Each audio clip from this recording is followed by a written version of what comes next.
அடுத்தவரை பொய் சொல்லியும் ஏளனம் செய்தும் குடியை கெடுத்தும் சம்பாதிக்கும் பணம் எவ்வளவு தூரம் வரும் அப்படிங்கிறத கண்ணதாசன் அவருடைய வரிகள் மூலமாக ரொம்ப அழகாக சொல்லியிருப்பார்.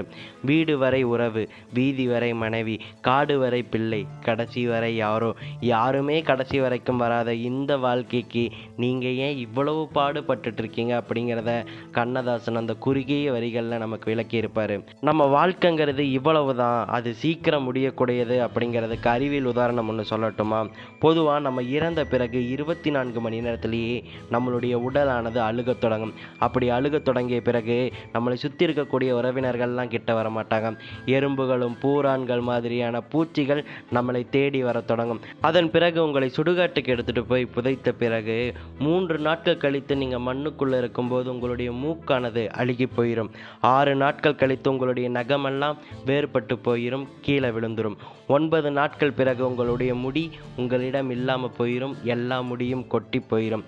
அதன் பிறகு உங்களுடைய வயிறானது வீங்க தொடங்கும். 60 நாட்கள் கழித்து உங்களுடைய தோல், ஃபேட் எனப்படக்கூடிய மாமிசங்கள் அனைத்துமே புழுக்களால் அரிக்கப்பட்டும் மண்ணால் அரிக்கப்பட்டும் மொத்தமாக இல்லாமல் போய் உங்களுடைய எலும்பு மட்டும்தான் மிஞ்சும். 90 நாட்கள் கழித்து அந்த எலும்பு கூட மண்ணால் அரிக்கப்பட்டு அந்த எலும்புமே இல்லாமல் போயிடும். இப்படி எதுவுமே இல்லாத வாழ்க்கைக்கு தான் நம்ம கடைசி வரைக்கும் ஒருத்தரை ஏமாற்றியும் இன்னொருத்தரை ஏளனம் செய்தும் இன்னொருவர் குடியை கெடுத்தும் வாழணும்னு நினச்சிட்டு இருக்கோம்.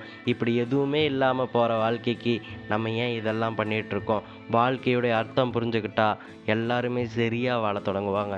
சுருக்கமாக சொல்லணுன்னா, உங்களுடைய வாழ்க்கை ரொம்பவே குறுகியது. அந்த குறுகிய காலத்தை நண்பர்களை சேர்த்துக்கோங்க, எதிரிகளை சேர்க்காதீங்க. இதுதான் இந்த வீடியோ மூலமாக நான் உங்களுக்கு சொல்கிறது.